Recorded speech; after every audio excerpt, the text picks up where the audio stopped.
सन सही महर अजमल खामोश सही महर अजमल खामोश सही।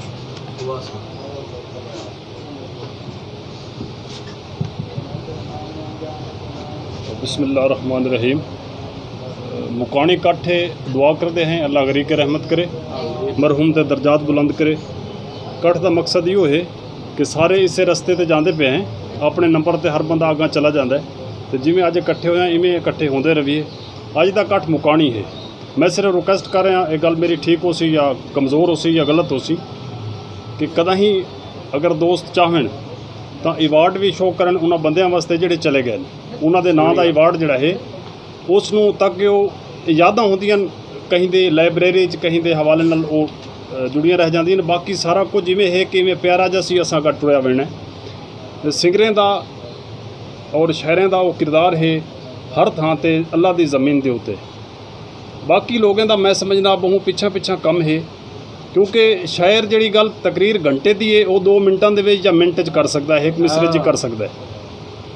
सिंगर उसे नूं अग्गां लैके टुरदा है। पहले ज़ौर साहब फरमा गए कि हुकूमत की तरफों कोई बंदा बयान दे देंदा, खासकर हुक्मरान जिहड़े इस टाइम सीटां ते बैठे ने, तजीती बयान होंदा है, उहदे च कोई वो नहीं होता, उन्होंने बख्शे का जरिया उन्होंने बयान नहीं बनता। एक दो गल ही होर हैं, बहुत सारे अवार्ड सदारती अवार्ड मैं सुनिया पढ़ता रह गया अखबारों के कि मरण तो बाद उन्होंने कब्रां दिते जाते हैं। साड़ी समझ तो गल नहीं आई कि वह बंदा जदों तक जिंदा है उदों तक वो म्यार ते नहीं उतर सकिया। जदों वो कूच हो गया, यकीनी कब्रिस्तान चला गया है, पिछलियां वास्ते अवार्ड का ऐलान कर दिता जाता है अवार्ड लवन वास्ते।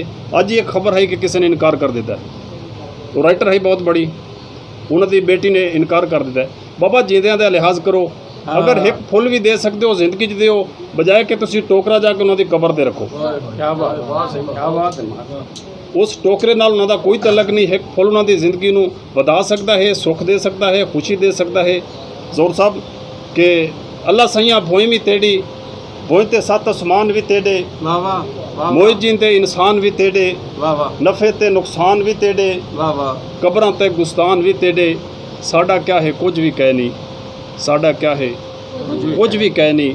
अल्लाह सैयां भोई भी तेड़ी, भोई ते प्यार प्रीत भी तेड़ी, हार भी तेड़ी जीत भी तेड़ी, मंदर नाल मसीत भी तेड़ी, तोड़ निभावण रीत भी तेड़ी। साडा क्या है कुछ भी कह नहीं। अल्लाह मौला खुश रखे, ये झोंक हमेशा आबाद रहे। सारे दोस्तों का शुक्रिया, आने वाले का मुकाने तुसीं आए इकट्ठे दुखे शरीक कोई। अल्लाह मौला तुहानूं आबाद ते शाद रखे। बहुत शुक्रिया जनाब।